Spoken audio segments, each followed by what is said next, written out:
Well, hello there, doctors. On this episode of Doctors Online Success, I am Dr. Aaron Trump. I'm Dr. Bai Ming. So, we're going to talk about why doctors need to think about going on social media and why it's important for them. I think about 80% of the world right now is online, and that's the way how people find out about you. The traditional newspaper done. I can't remember the last time I hold a newspaper in my hand. Even magazine, I don't want to read magazine anymore. If I want to find out information, if I want to find out where to go for a doctor or a restaurant, I go on my phone. And I have Siri find it for me, or I Google it, because you don't need the newspaper or the magazine anymore. And I don't know about you, Mike, but I don't listen to the radio that much either to even try radio ad. But the traditional ways how doctors used to let people know about them is through radio ad, newspaper ad, magazine ad, or that if you're working in a health system, you're an employed physician, and the patient come from referral. Let me tell you how dangerous that is. Well, my practice prior to COVID 2020 was based upon referral and a little bit of marketing that we put online, several ads. And when COVID hit, we couldn't see a patient in the office. And then I got sick and other doctors were not able to see a patient in the office. Referral was down to zero and I couldn't get any patient come in to see me. And then another part was that the physician group were reorganizing. They were being sold to hospital system or they merged. So your usual system, referrals from other physicians, have changed. And in my practice, I used to have 17 orthopedic surgeons referring to me for patients. During COVID, zero. So my patient referral system were cut off. I didn't have any referrals. At that time, I didn't have enough money to do ads and I couldn't generate any revenue. That's why it forces me actually to find how to generate revenue online. That's what brought me to be in front of you right now talking about Doctor Online Success. And the traditional ways are done. So I hope that you get this message and see that, and that the way to go and how people find out about you is online.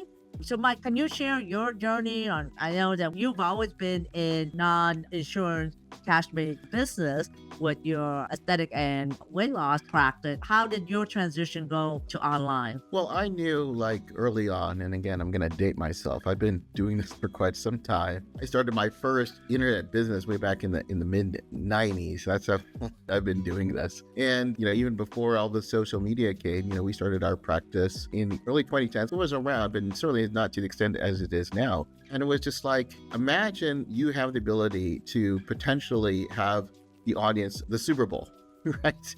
You can basically start marketing to people, not only down your local corner, but around the world. And that has power to it. I can't even imagine starting a business, let's say in like the 1940s or 1950s. How would people know that you actually have a business other than word of mouth? Maybe back then they had the printing press and newspapers and mail order back then, sure.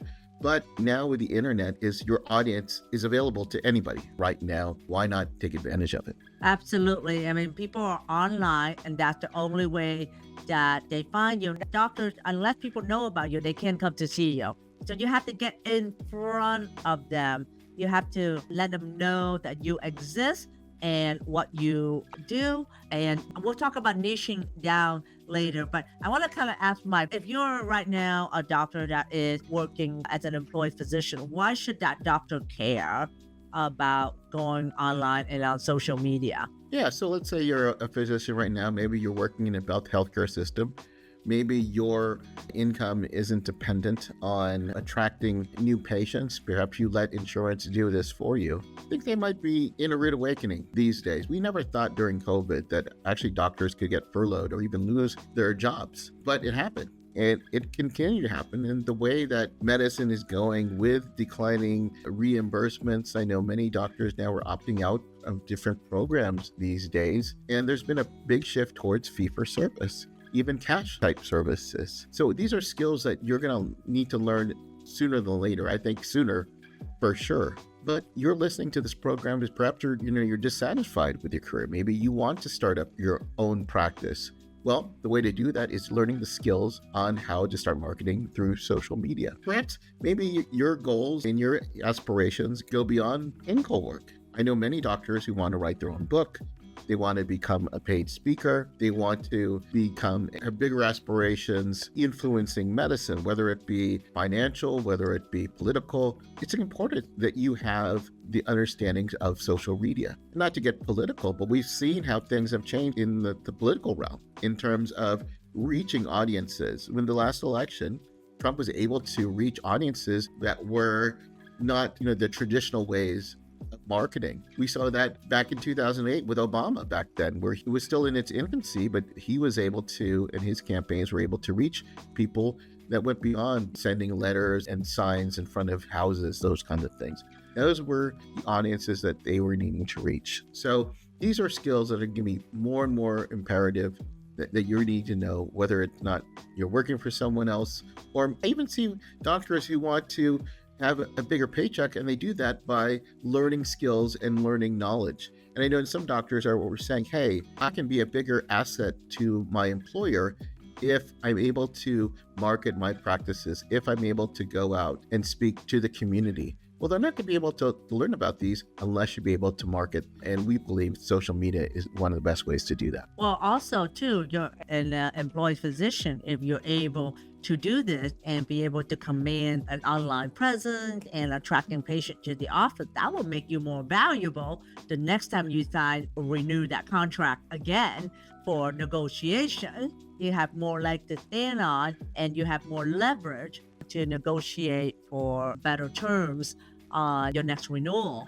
And you know what? We weren't told this in med school or in residency. You have to find out all of this. And Mike and I are trying to give it to you in a Cliff Note way, that you make yourself more valuable by having an influence. And as a doctor, we talked in the last few episodes, as a doctor, you're already 2/3 of the way to be an influencer. So number one, you have the credibility. Number two, you already have the expertise. You just need a reach, social media reach. And when we say social media, that could mean YouTube, that can mean Facebook, Instagram, X, TikTok. Who knows what's happening with TikTok right now? But mainly YouTube. I am a big proponent of YouTube. Because why? YouTube is owned by Google. Google is the number one search engine, and YouTube is the number two search engine. A total about 3 billion people goes on YouTube a day, and 80% of people go on YouTube to find out about health condition and to educate themselves. There are two channels on YouTube, to educate and to entertain, and maybe a hybrid of both. When you go on social media, I'm not saying go out there and dance and do all these funny moves or wear revealing clothes, anything like that. You go on social media or YouTube, just deliver valuable information like what we're doing now to educate and to impact. And once people know about you and what your content is about, you start to develop what subscribers or a following. And once you have a subscriber base, like right now, my channel, we have 135,000 subscribers. It's like my own media channel. It's like my own Super Bowl, not like a Super Bowl audience, but I have an audience who is attracted to what I do, what I have to say in my channel, and that I can have impact with as well. But in my YouTube channel, 48% of the people that listen to our channel is only from the US.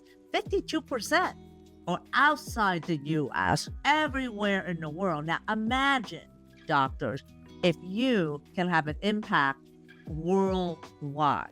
And then my channel is small, very small, but I'm able to have an impact worldwide, that I can talk to somebody in Kenya, in South Africa, in Germany, and impact their life, and even turn them from a listener to a buyer. We have people that buy our supplement all the way from Singapore, from Germany, even one from South Africa the other day as well. So we are now an international company for our supplements as well as our medical devices. So look at the impact and the power that you have just on going on social media that is beyond your in the clinic of seeing patient one-to-one and at this point, but also it will also make you valuable as a physician. Not only that, but it'll also tell patients that you care, what you stand for, and what you like. I personally would like to see a doctor that is on social media, not to dance or be funny, or I know some doctors' channel is more entertaining and funny. I think it's like Dr. Lachlan Kaufman. He is an ophthalmologist. He makes funny videos about medicine, and but also entertain as well. But they're funny. I can't be like that. I can't be funny. I like to deliver more of content. I'm not telling you to be nothing but yourself and share your valuable knowledge, because what we have in our head right here between our ears, it can save people's lives. Just one information that you share can really make a big impact. And being on social media, people find out more about you, what you do, what you're like, what you look like, what your personality is like.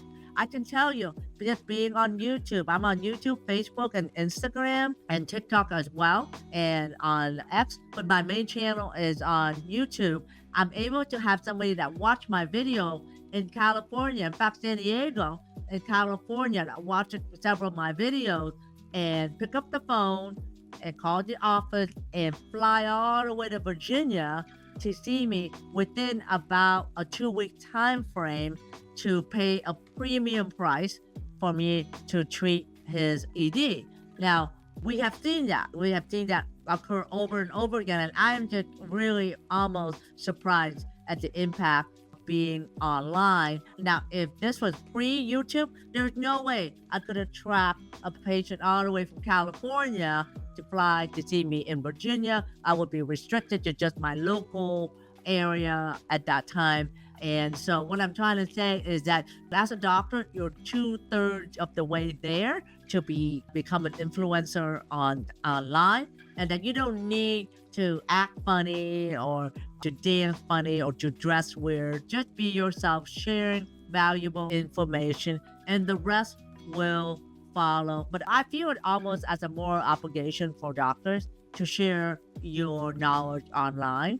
That's the same way I feel about Mike and I are doing this YouTube channel now, to share what we know about marketing, how doctors can go online and really diversify their income and really make an impact and find the freedom that they're looking for. And you can do this while being a full-time employed physician, while having a busy medical practice. Mike and I both did it. Mike was running 3 practices. I only have 1, and we did it and be able to have success with that. Mike has a long time podcast channel. How long did you have that, Mike? Oh, goodness. So we're close to episode 300, but I think probably like 3.5 years, something like that. You know, the funny thing is that it took me, this was like my 3rd incarnation of the podcast. I've had other podcasts on there, but the idea is I just need to do the first one.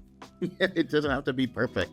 And it's the same thing whether on YouTube or you're doing an Instagram. You just have to do one. Do the first one. Just get it done. And it's going to make everything so much easier. I mean, I regret, if you ever see my first episodes, they're going to be horrible. I'm sure they're out there on the internet, but that's okay. I was able to do it. You can't start one if you can just do that first one. So what motivated you to start your podcast? For me, it was just to have a voice. Is just to have a voice out there. I didn't, if I would get any listeners on there. But I had something that I wanted to talk about, which was physician entrepreneurship. And it was a way of just me getting my content out there. And I started a blog, but I'm not a great writer. I get writer's block. For me to write 4 paragraphs will take me, before AI, this would take me probably like 5 hours just to get a 600 word article done there. But I could talk, and I can talk. I can turn on a microphone and I can talk for 20, 30, 40 minutes. And so that was the best way for me to get out there. That's what I did. I wanted to get content out easily. If I needed to get an article, I could just get the transcript of that and then an assistant or now use AI to help me write that. So it was a way for me just to get my megaphone out there in this world and just to see if there was something that resonated, and it eventually turned into, I developed a business from it. Well, how has podcast opened doors for you? So many ways. So many ways. I mean, early on, I actually got speaking engagements from it. I've been getting speaking engagements from countries I never even set foot in. Like my first trip to New Zealand was through an interview that I did in an early podcast. I've gotten clients from it. I've gotten clients both the United States and overseas in my consulting business. In this last negotiation that I had where I sold one of my locations, is my current partner said they listened to my podcast and they felt that was someone that they could trust and do business with. So I learned that after the fact. The deal was done. They said, oh yeah, we listen to all your podcasts. We listen to all this. We did our due diligence on it there.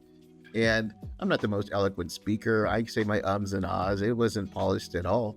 But there was that transparency that they liked. Like with the podcast in there, it's very difficult for me to be a very polished speaker, to always mind my P's and Q's. But they understood that behind it, there was some sincerity to it, that someone that they wanted to do business with. And you're always going to have. And the other thing, too, when I talk to doctors who want to start up their own podcast or want to start up their own channel, is, they're concerned that they become, too successful on there. What would people think? The idea is you're never going to please anybody. You're going to have haters. I have haters. I know, and you might have some haters that are out there who are very negative, but you're never going to please anybody on in there. But the majority of people, you truly are doing this from, you've got a service or a product, or you have a voice of something that is of value to other people that they benefit from. That's why you do it, is because it allows you to get out there. And I didn't have to pay $1 million for a Super Bowl commercial. I got started with a microphone and just me talking. And that's all I really needed to do to get started. It's all you guys need to do to get started. Well, action create momentum, but I wanted to kind of insert a couple of things in that. Let's say if doctors are concerned about showing their face, you can always do an audio podcast. You can sit in your pajamas, and as long as you have a good microphone, you're good to go. Just do an audio podcast. Get your message out there. Get your voice out there, so that way you can make an impact. And you never know who is listening and how your information is affecting their life. That's number one. And two, since I've been on social media, you can't please everyone, and people are gonna think what they're gonna think. As doctors, we care, right? We care, and that's why we become doctors. And sometimes I'll read the comment, and I have to adopt the attitude, the Teflon attitude, meaning I can't please everyone. People find it valuable. Some people do not find it valuable, and they criticize. In fact, I've been criticized for my white hair. I've been criticized as a female. I've been criticized about what do I know? I'm a female, I think of social media as like, it's my channel, it's my backyard. And if somebody is inappropriate, I'm just gonna block and delete that comment. But you have that ability to decide what comment you allow or not allow. I am all for open conversation, different perspective, and different take. I'm all for that as long as it's positive and it continue to open up more dialogue and more ideas. But when I feel that it is a personal attack in any way, sometimes I'll respond to it. I actually leave the comment and say, hey, you're a female. What do you know about a subject of male sexual health? And I will respond in my way. And I say, well, what about OBGYN doctors that are male? What did they know about how to deliver babies, right? Yeah. And like, if you're a male doctor, how would you know about doing a pap smear? Yeah, right. A GYN. So you can put it in that context. But I'm just some of the examples I leave there, that you are in control of your channel and that you have to adopt that. You can't please everybody. It's kind of like patient in your office. Not every patient's going to follow what you recommend. And so you're just going to have to move on and just know that you are making an impact and delivering valuable information. And so once I know how to do that, one of my mentors is Dr. Dan Kennedy or Russell Brunson. He said, if you're not marketing well, if every day by noon that you haven't been stabbed once in the back. And when I heard that phrase, yeah, that's a Dan Kennedy phrase. I have a knife in my back every day by noon for sure. So I'm like, yay, I'm marketing well. I'm doing a good job, because I'm always going to have some type of comment like that. But I just take it in stride. And I just look at it that, people are different. People, you don't know what that person is like. And that's just the part that you have to think about. So I encourage y'all to think about social media, because It's how you can make such an impact outside of the office and you impact people worldwide. And now the entry point for this is so low. It doesn't cost you anything to have a YouTube channel. It costs you less than like $150 to get a light and to get a microphone. You can even sit in front of a window and have natural lighting. And you can get a good dynamic microphone for about $50. And in fact, you can even use your phone as well. The microphone on the phone is pretty good if you have one of the latest version. You don't even need to have a camera. Sometimes you can have used your phone as your camera as well. And the camera that you can get started with is about probably less than $100 as well. You can even use your phone camera. And as you get better, you upgrade to equipment. Mike, who's been podcasting for almost 4 years, doesn't even have a good dynamic phone.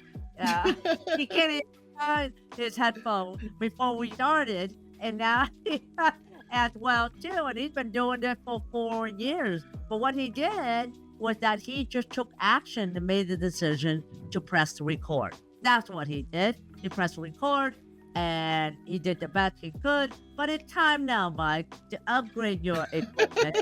All right, to All right.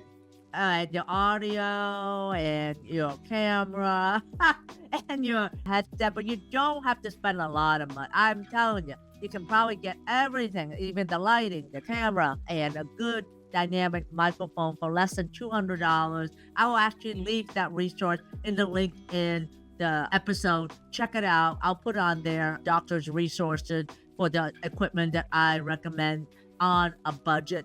The barrier to entry to have an impact is so low, and that if you join Doctors Online Success, which is our free community where we teach you about marketing and how to create content. If you join Doctors Online Success, there is a course in there where I will show you how to kind of get started on the niche and also to research content according to your niche as well. So these are the content that we've asked a doctor to pay for these courses in the past, and we have now put it in our Doctors Online Success community, all for you to watch on your own time, but really arm you with resources that you can start tomorrow as soon as those equipment arrive for you to start tomorrow as well. One of my projects is to get Mike to get the microphone and the light. And in fact, right now what you're seeing is actual natural lighting on him. And before we started filming, he was actually using this light that has this yellow tone to it that made him look like an alien. And I said, no, don't use that light. Oh, good. So the link is actually for me, guys. So the only purpose is for me to actually do it. So we're gonna do that next time. All right. That's right. So we're gonna hold you accountable for that. And check Doctors Online Success out at doctorsonlinesuccess.com, doctors with an S, and you can join the community. We hope to see you inside of there as well too. So having said that, we would appreciate it if you just get notified and subscribe and share this with somebody that you think will benefit from the content. And we will see you in the next episode. Bye-bye. Take care.